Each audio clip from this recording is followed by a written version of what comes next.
Special feature होने तौनीजे अखोगी हम साबा याबसे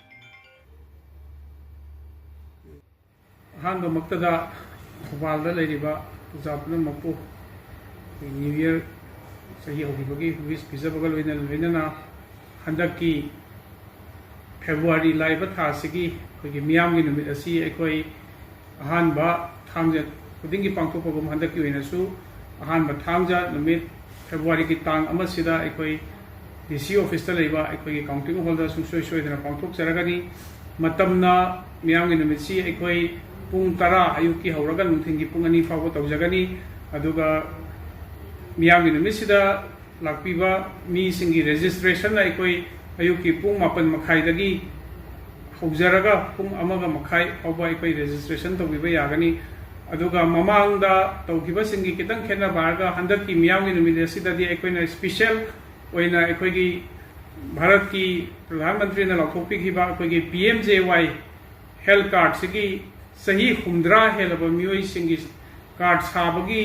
थबकसो अखोइना स्पेशल फीचर ओइना अखोइना तोंगानबा काउंटर अमा हंगजरगा सही 50 सुरबा मागी मियोई सिंगी अखोइ PMJY कार्ड साजनी मसिगी खुदोंग चाबसि लौगी होरगा सही 50 हेलबा डिस्ट्रिक्ट सिदा लेरिबा मियोई सिंगना मियामगी नुमित सिदा लाक्पियु हाइदना आइना अपील तौजरी अदुगा लोइना मियामगी नुमित लाक्पा मतमदा इसागी एप्लीकेशन अमसुंग मरु ओइबा रेलेवेंट डॉक्यूमेंट सिंगदु जेरोक्स तौबिरगा लाक्पिनबा अमुका हन्ना आइना मयामदसु अपील तौजगे अदुगा लोइना ममांगी अखोइना जनवरी दा तौखिबा मियामगी नुमित उदुदा अखोइना पाइदगी अचौबा प्रॉब्लम अमा थेंगनगिबसि अखोइगी मपुरोइबा लेखिद्रबा नुपीसिंगना मागी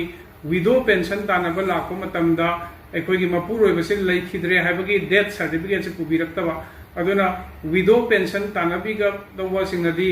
डेथ सर्टिफिकेट लौथोकपिरगा सुंसोय सोयदना लाक्पियु हाइदुना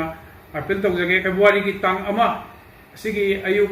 पुंग 9 मखाइदगी रजिस्ट्रेशन हौजरगनी सिदा मयामना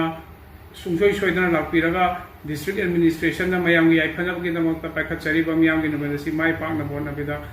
मतेंग पांगबियोइना अपील तौजगे।